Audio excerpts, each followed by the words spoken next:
మన ప్రపంచంలో ఒక 2 దేశాలున్నాయి. మేం తోపంటే మేం తోపంటూ చెప్పుకుంటుంటారు. అవేంటో మీకు తెలుసు కదా?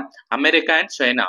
ఇటీవలే ఈ 2 దేశాల మీద ట్రేడ్ వార్ భారీగా పెరిగింది. కానీ సౌత్ కొరియాలో రీసెంట్ గా జరిగిన ట్రంప్ అండ్ ఎక్సై జిన్పింగ్ మీటింగ్ తో ఈ కోల్డ్ వార్ అనేది కొంత కూల్ అయిందని అనలిస్టులు చెప్తున్నారు. ఫెంటనిల్ టారిఫ్ అనేది తగ్గించామని ట్రంప్ అంటున్నాడు. చైనా మీద 20% ఉన్న ఈ ఫెంటనిల్ టారిఫ్ ని ఇది కాస్త 10% ని తగ్గిస్తున్నామని, ఇది యుఎస్ లో పెరుగుతున్న డ్రగ్ ప్రైసెస్ ని కంట్రోల్ చేయడానికని ట్రంప్ చెప్పుకొచ్చాడు. అలాగే రేర్ ఎర్త్ మినరల్స్ డీల్స్ కూడా ఈ 2 దేశాల మీద ఇంపోర్ట్స్ అండ్ ఎక్స్పోర్ట్స్ కి రిస్ట్రిక్షన్స్ అన్ని తగ్గించామని, ఇది 1 year వరకు ఎటువంటి రిస్ట్రిక్షన్స్ ఉండవని చెప్పుకొచ్చాడు. ఈ రిలాక్స్ వల్ల టెక్ అండ్ బ్యాటరీస్ ఇండస్ట్రీకి ఇది ఒక పెద్ద రిలీఫ్ అని చెప్పుకొచ్చాడు. తర్వాత అగ్రికల్చర్ ట్రేడ్ రీస్టార్ట్. చైనా ఇప్పుడు యుఎస్ సోయాబీన్ ఇంపోర్ట్ చేయడానికి పర్మిషన్ ఇచ్చింది. ఇది అమెరికా ఫార్మర్స్ కి ఒక మంచి న్యూస్ అంట.